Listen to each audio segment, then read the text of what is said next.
The one thing you have to understand as a blockchain developer, that hashing plays a very important role in the security part of the application. Right now, whatever application we have in the Web2, all the banking system, they all follow hashing algorithm to encrypting the data, providing the hyper secure system, or encrypting the login credential. In the same way, we follow the digital footprint in the form of hashing algorithm, and that's what we have in the decentralized ecosystem as well.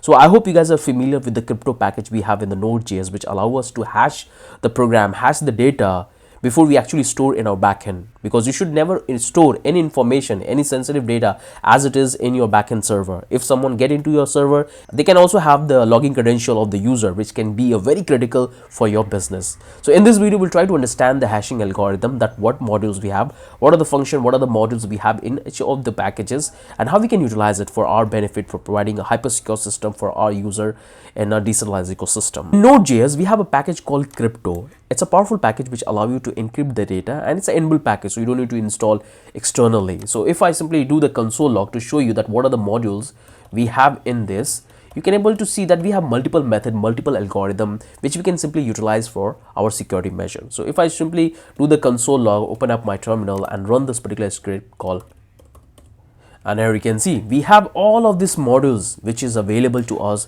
and we can utilize this as per our requirement. So if I take you on top, you will find that these are the function which is available, like check prime scan. So all of these meshes we have, and the one we highly utilize when it's come to encrypting, it SHA-256. If you come back here you will find that we have the modules which we can use to generate the keys with the help of the private and public. We can simply pass the type, and we can simply call the utilize. You see, we can simply utilize the function. So right now you can see, you might be got scared that what it is, how can I utilize it, what are the arguments I have to pass. I know it's quite gigantic and it's quite confusing, but when you will start working around this package, and you're going to do a lot of work around this package when you will start working as a full stack blockchain developer, where you're going to deal with the backend, centralized backend or decentralized backend, or you're going to build a algorithmic function which is going to simply trigger some sort of information along with the security part which you have to consider as a validation. So you're going to use highly this particular package. So now what I will do, I'm going to simply create a simple function to show you that how exactly it's work. I'm going to use some of them, but you can simply do the experiment from your end. So let me simply clear my terminal. Right now I don't have anything. I'll simply come back here, and I already written the function. So I'll simply go back here, and you can see this is the simple function I have. What I'm doing, I'm calling this crypto create hash function. I'm passing the algorithm that what modules I have to follow. So I'm simply calling this hash256. On that I have to simply pass the input, and it's going to simply generate me the output. I can simply execute this. So let me call the function. I'll simply come back here, and this is the function I'm calling this, and I'm passing this two word, hello blockchain. This is what I'm passing as an input. It's going to get to our hashing algorithm, and it's going to generate the hash of this particular data. So the moment I will simply call this particular function, is we will see that I will get this particular string, and this is the input we have provided. So no matter if you change a single text in this particular input which you have provided, the entire string will change. And that's the beauty. If someone's tried to predict by running some sort of algorithm to guess the hash or guess the password of the user, they cannot, because it's entirely changed the complete hash. So for example, this is the hash I have. If I try to execute one more time, so let's see what I get this time. I'll get the exact one. You can see I'm getting the exact one. But what if I change a simple n to a? You will see this entire hash we have generated, it will be changed. If I simply call this one, and here you can see this time we have a totally different hash, and that's the beauty of this particular package. So let me give you one more example. So I'm going to simply bring it back. This one more function I have. So let me bring it here. I'm going to simply call the function. So what I'm doing here in this particular function, I'm using the module. As I told you that we have multiple model. I'm using the public and private key. I'm calling the RS model. So we have multiple model in that which you can simply pass as an argument. That's what I'm doing, and I'm passing my message, and I'm utilizing this to encrypt.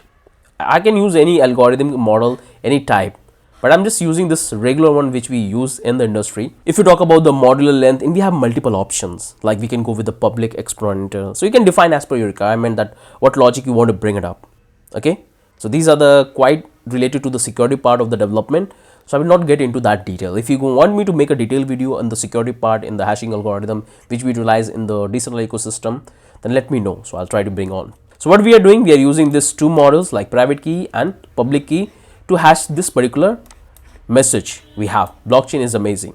I'm simply encrypting, and what I'm going to encrypt, I will get my message, the encrypted one, and here I'm decrypting the same message because we can do that using the model, and we are simply passing the private key because that's what you need. It's easy to encrypt the data with the help of the public key, but you need the private key, and that's what we are passing here.